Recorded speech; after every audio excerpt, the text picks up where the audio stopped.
결국 기대와 우려가 뒤섞였던 오광수 민정수석이 사의를 표명하며 민정수석 자리가 공석이 됐습니다. 그런데 재밌게도 어설프게 오광수 피하려다 내란 적폐 세력으로 하여금 더욱 독한 인물이 오게 생겼습니다.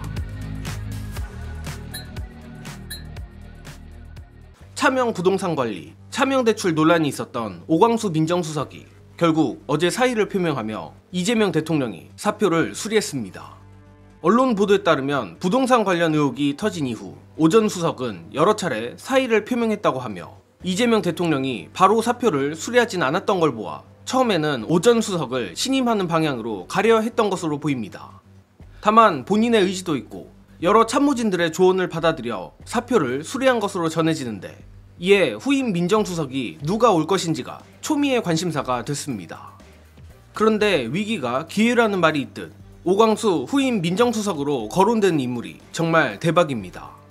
정예능은 그 인물에 대해 감히 독한 놈, 센 놈이라 표현하고 싶을 정도이며 비하의 의미의 놈이 아니라 이재명 대통령 최측근에서 함께 검찰과 혈투를 벌였던 단단한 인사라는 것을 강조하는 것입니다.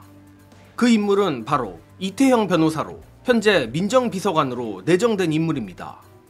참고로 이태영 변호사도 검찰 출신으로 특수통 출신인 오광수 전 수석과 달리 공안통으로 알려져 있으며 과거 2018년 이재명 경기도지사 시절부터 인연을 맺어 앞서 말했듯 이재명 대통령의 가장 가까운 법률 참모 중 한 명입니다.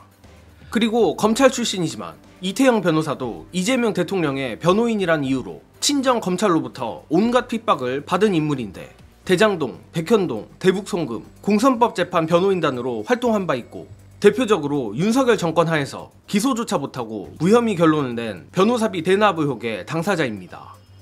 특히 이 변호사비 대납 의혹 관련해 검찰은 이태영 변호사의 로펌 사무실까지 압수수색하는 등 정말 해도 해도 너무한 짓을 하기도 했습니다. 아무튼 검찰 출신이긴 하나 사실상 이재명 대통령의 방패란 이유로 친정으로부터 온갖 수모를 받은 인물이 이태영 변호사인데, 애초 민정비서관으로 내정됐지만 오광수 수석이 사표를 내므로써 현재 가장 유력한 민정수석 후보가 됐습니다. 게다가 이태영 변호사는 공안통인 만큼 오광수 전 수석에게 따라붙었던 특수통 우려도 불식될 것으로 보입니다.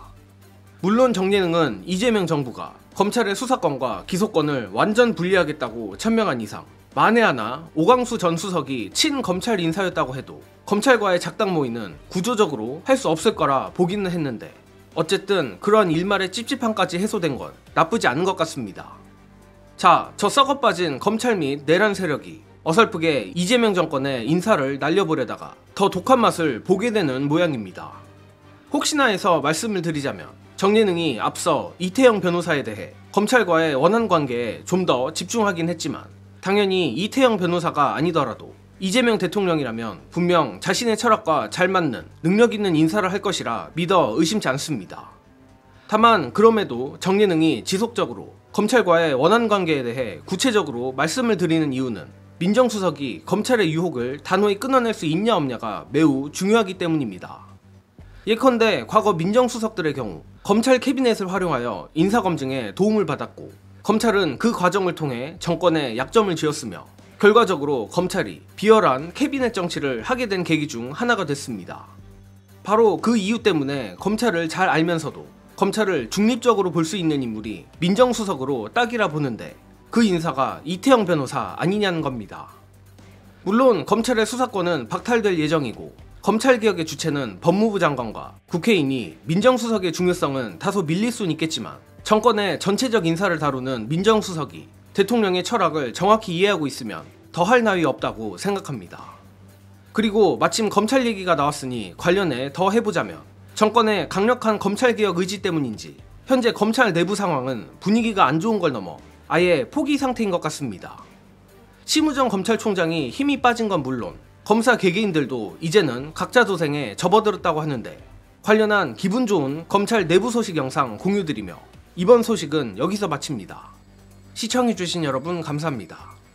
일단 직위원 사태 이후에 예. 그 시간 계산 날짜 계산 이거 하면서 예. 즉시항고 포기하면서 예. 신무정은 검찰 내에서 그나마 우리가 일을 잘하면 국민의 신뢰를 다시 얻을 수 있다라는 예. 기대를 가지고 엎드려 있던 검사들의 기대마저 완전히 짓밟고 예. 문을 닫았습니다. 예. 그리고 윤 라인의 정치 검사들이 그것도 이제 윤한 라인으로 분리가 돼가지고 자중질환이 좀 있었고 예. 그들의 소망은 한동훈이 어쨌거나 후보가 되는 거였는데 예. 그것도 완전히 무산됐고 예. 그러니까 쉽게 말해서 어디 기댈 데가 없어진 거예요 지금. 예. 그러니까 개인적으로 아는 정치인들한테 줄을 대는 것 같아요. 저는 친윤 아니었던 거 아시죠? 뭐 이러면서. 예. 아. 네. 그러면서 이제 조직이 분리된다고 하니까 어떤 게 나한테 유리한가? 뭐 그 정도. 심은정 총장은 어떻게 할 것 같습니까? 지금 뭔가요? 지금? 불안할 거예요. 예. 굉장히 불안할 거고 예. 생각보다 소심하거든요. 근데 관둘 용기도 없어요. 왜냐하면 관두면은 바로 수사받고 처벌받을 수 있다라는 두려움이 좀 예. 있는 것 같아요. 지금 아무 소리 안 하고 저렇게 납작 엎드려 있는 걸 예. 보면 그런 걸로 봐서는 누가 심우정 얘기 듣지도 않는 것 같고 총장으로 인정도 못 받는 것 같은데 예. 외롭겠네요. 외로운데 예. 그렇다 해서 관두자는 용기는 없고 아,